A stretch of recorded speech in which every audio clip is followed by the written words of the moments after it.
Okay, இப்போ annual return பார்க்கலாம். Section 92 of companies act 2013. Annual ரிட்டர்னில் மெயினாக உங்களுக்கு தெரிய வேண்டிய விஷயம் என்னென்னா, என்ன ஃபார்ம் நம்பர். ஓபிசி கம்பெனினா MGT 7, ஸ்மால் கம்பெனினா MGT 7A. சரி, ஆனுவல் ரிட்டர்னுக்குள்ளே என்னென்ன இருக்கும்? பிஸ்னஸ் ஆக்டிவிட்டி பற்றி மென்ஷன் பண்ணியிருப்பாங்க.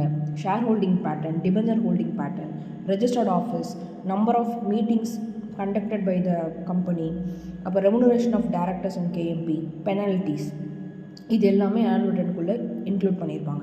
சரி, இந்த ஆனுவல் ரிட்டர்ன் யார் சைன் பண்ணலாம்? CS இன் ப்ராக்டிஸ் இல்லைனா டேரக்டர். சரி, இப்போ கம்பெனிலாம் நான் CS அப்பாயிண்ட் பண்ணலை, CS இன் ப்ராக்டிஸ் நான் அப்பாயிண்ட் பண்ணலை, அப்போது யார் சைன் பண்ணணும்? டேரக்டர் தான் சைன் பண்ணணும்.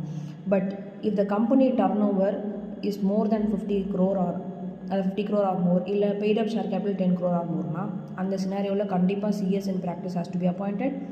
தென் கண்டிப்பாக வந்து annual return should be signed only by the CS. Certificate யார் கொடுக்கணும் அப்படின்னா, CS இன் ப்ராக்டிஸ் தான் சர்டிஃபிகேட் கொடுக்கணும், இல்லை ஃபார்ம் நம்பர் MGT 8.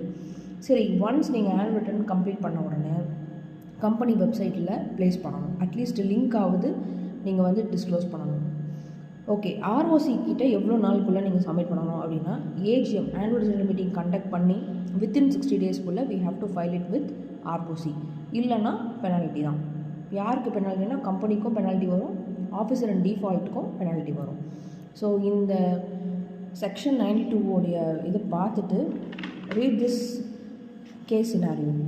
ஸோ இந்த கேஸ் சினாரியோ பார்த்துட்டு இந்த கொஸ்டின்ஸ் ட்ரை பண்ணுங்கள். It will be easy for you.